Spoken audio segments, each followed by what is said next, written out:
Hey now, it's Steve Stevens for Bionic Buzz. We're here at San Diego Comic-Con 2019, the press room for Batman Hush. We'll be talking to the cast and crew, so let's go do it. It must have been a lot of fun, but also nerve-wracking because you're doing Jim Lee's artwork, but you also got pretty much every Batman character in it. You know? Yeah, that's what made it so cool is, if you want to draw a Batman story, this is kind of the one from a, artist point of view because you get to draw everybody. Yeah, this is really cool. Well, you haven't seen it yet, right? I have not. Normally, I've watched them many times in rough forms and stuff like that. But this is one that I'd moved on to other projects, so I decided let me just watch this with the fans at Comic-Con as my first impression. Well, what else have you been up to? What are you allowed to talk about? I mean, Young Justice keeps me pretty busy. I'm developing some other projects at Warner Brothers, but nothing I could talk about. All right, yeah. cool. All right. So, talk about the challenges. Batman Hush. It's got so many characters in it. Would you ever consider doing a two-part movie, or is this more getting the core of the story down into this movie? They're kind of averse to two-part movies, and especially if it's, well, I'll put it this way. Right. Yeah. Certain things demand a two-part movie. With this, I think because we're following so closely on the heels of Death of Superman and Reign of the Superman, they didn't want to double dip like that. And also, I think the story we pitched was focus on the Catwoman-Batman dynamic, still have the mystery, compress some of the cameos that aren't essential. I mean, most people remember Superman, Poison Ivy. There's certain characters you have to have in it. And there's some that, it won't kill it if they're not in it. And so, Like Clayface in it? Or? Well, I can't say. But I'll tell you, all the pieces that were in the original story, for the most part, are there. They may not be in the same places that the reader may be familiar with. Yeah. But it's an adaptation, so. Exactly. Yeah. All right. And like Death of Superman, they'll probably do it in another 10 years, so. It's a mini-series, 12-episode mini-series. You're the voice of Nightwing. How many times have you done it now? I want to say 10, maybe? Yeah. Wow, congratulations. Has it been 10? We'll go with that. I got to ask. Well, Yeah. cool. We'll talk about the relationship we have with Batman in this movie, because that's what the whole core of Batman Hush is about, relationships with different characters. Sure. I mean, I think that just in regards to basically their family, I think Nightwing probably has the most significant relationship with him, the longest. And, so of course we see that again as we've seen throughout, the other movies that I've done. Very cool. Anything you could tease? Any cool battle scenes or not? I mean, there's a lot. It's a pretty epic film. It's pretty gritty. I was, without spoiling. Yeah. It's just I a lot. tried to get There's the a Clayface there's thing a on yeah. earlier, but I didn't. There's a lot of a lot more characters than I remember. Like we record them such a long time ago, and then I just saw it, and so there's a lot happening, and it's pretty extraordinary. So talk about, it must have been fun and nerve-wracking voicing the Joker, because there's been so many iconic things, but he just feels like it's such a fun character to play, though. Absolutely. If you're not having fun doing the Joker, then you are messing it up, because he is a suit of joy you put on and then you terrorize people. You cannot do it stilted. You have to be completely free and unhinged, and that's where the excitement comes from watching him and listening to his voice. So yeah, had a great time doing it. Did you anything you wanted to bring specifically that's kind of unique to your style of Joker? Yeah, I mean, the laugh was definitely something that every actor who tackles the Joker has their own laugh. Is it more of a whiskey laugh? Does it get to the super high pitches? Does it, and there's a lot of Joker laughter in this one behind the scenes when you don't see him. There's actually a scene where he's kind of laughing at Batman throughout what's going on, and so I got a chance to really play with a lot of that, and it's pretty maniacal and sometimes silly, and then there's a super brutal one, so really got to play the gamut. That's cool. Yeah. Anything coming up for you, allowed to talk about or promote? Well, I'm Forager in Young Justice, which is on right now. So season 3 of Young Justice, I got to play Forager. I'm also Wally West, but this season Forager's more of the focus because it's Young Justice Outsiders. And I'm in DC Superhero Girls. I play Hal Jordan in that. So I'm just making the rounds. And Lego Batman Family Matters, I play Jason Todd, Red Hood. Okay. So that was my first chance to play Jason Todd. So it was a Lego movie, and so it was snarky and fun, and that was a lot of fun too. Yeah. Talk about Batman Hush. Yeah, you're here at Comic-Con. I think is this the first time here as actually the Batman movie? I was here last year with Death of Superman. Yeah, this is all about you now, right? Yeah, I don't think, and then I was here like 10 years ago with Life on Mars, TV show. So, yeah, this is my first time here for a Batman standalone movie, and the fact that it's like Hush, and the fact that it's San Diego Comic-Con, it's a bit of a thrill, I got to say. Maher here. Let's talk about the movie. I'm very excited to see your relationship with Catwoman in it.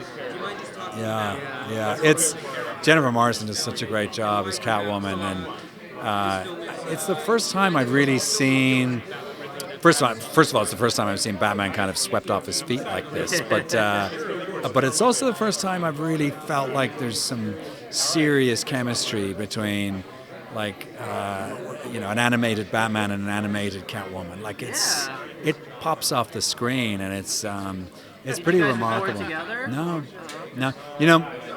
you record this stuff, give as many options as you can, and they sort of put it together. They edit it together. 2 different performances, recorded at different times, so you never really know what you're going to get, and it's a bit of a roll of the dice. Like you just don't. So the fact that it kind of paid off and that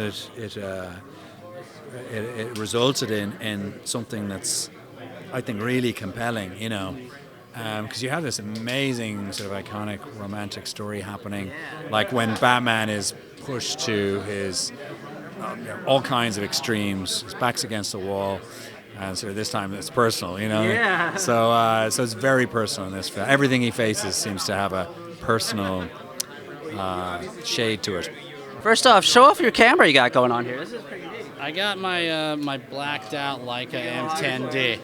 My blacked out Leica M10D. I feel like this would be Bruce Wayne's Batman's camera. It's like small and light. Yeah, totally. Excited for Batman Hush. A lot of people think this is like the Riddler's like best storyline. Talk about what was like the process recording and taking on the. It's funny. I'm a fan of the comic book. I'm a fan of I read it as a graphic novel. I didn't read it as like individual issues, so I got to absorb it all at once. And then like years later, to get this offer to play this part, I was like, wow, this is a pretty exciting role, especially in this story. Batman is being hit on all sides, emotionally, physically, romantically. It's a cool breakdown of Batman as a character, and the Riddler plays such an integral part of like getting this plan together. So it's a joy. It's a joy. So what did you do to celebrate when you got the news that you'd be directing Batman Hush? I picked myself up off the floor. I was really excited. It was a full circle moment for me. Starting with the comic, it was right around time when I was trying to break into comic books. So to get this, felt like, wow. I remember when this came out, like the excitement, and now directing the movie. So it's also a big challenge because it's a long story. Yeah. There's a lot of characters in it. What core did you want to take to put this into the movie? I think it all starts with there is a lot of characters. It is a big storyline, but it starts with the script. Tell the story that's on the paper. And bring that out, bring out the drama. And if you do that well, I think that it comes out well on screen. So we just tried to stay true to that. James and I just try to focus on, telling the story of Hush. And it was a lot of fun. As challenging as it was a blast. All right, so talk about why does your character hate Bruce Wayne's dad? Why does my character hate Bruce Wayne's dad? I've actually started to learn more about this since doing it and getting more of the backstory. Okay. That we don't really see that in this movie, then. We don't see that in this movie. Yeah. Maybe in future ones, that would be cool if they did that because it's dark. It's real dark. That I hated my dad because he was a raging alcoholic and I think was terrible to my mother. And then I can't remember the leap why I plot, at least the storyline I read, that I plot their death. Yes. I try and I cut the brake line or Be able to something get like rich, that to to get get the the money. rich, to get the money. And there is a car accident. The dad dies. My dad dies. But then Bruce Wayne saves my mom. Or Bruce Wayne's dad saves my mom, and that starts this enmity against the Waynes, which isn't it Bruce at first. They're still childhood friends, and they still try and stay connected. But then as things go on, and Elliot becomes more and more kind of paranoid, and his mom is going crazy, and so she does all sorts of creepy things to him. That's what starts to develop his kind of paranoia, schizophrenia, craziness, and that, of course, then starts to include Bruce Wayne. So how do you want to bring that craziness to the voice of the character? I think, luckily, and I'm a little embarrassed to say this maybe, but I didn't know a lot of this when I did the role, so I came at it really straight, and I'm glad now, because I think if I'd known a lot more of the craziness of Elliot and sort of the psychosis, then it would have been harder just to play him as a really nice guy. And I think I'm hoping that's what kind of comes across in this one, that he genuinely cares for Bruce Wayne, and you don't get any of that. I think the advantage of that, too, is because I know the audience knows the backstory. They'll dress it up. And it's sort of the Robert De Niro thing. Do less because the audience will do the work for you. And I think that, I'm hoping performance-wise that works, because also then you're playing Hush. So all the crazy is there. You know, Thomas Elliot's just genuinely cares for Bruce Wayne with no... And that also may be sort of where we are in the storyline at this point, you know. So what was it like writing this? Because it's a lot of comic material condensed down into a movie. Yeah, you know, that's always the problem with these, is that there's too much. I mean, this was 12 issues, and they're great. I love every single issue. But some of them had to go for the time constraints that we had. So basically, as long as you keep the beating heart of it was kind of the Batman Catwoman romance. Yeah. And so if you keep that frame around it, it becomes less important that instead of 12 criminals, there are 7. You know, as long as you keep the beating heart of the story. And the relationship Batman has with all those 7 characters. Yes, that is true. And you know, so you just want to make them all count, the ones that you can get in there. All right, look forward to seeing it. Thank you so much.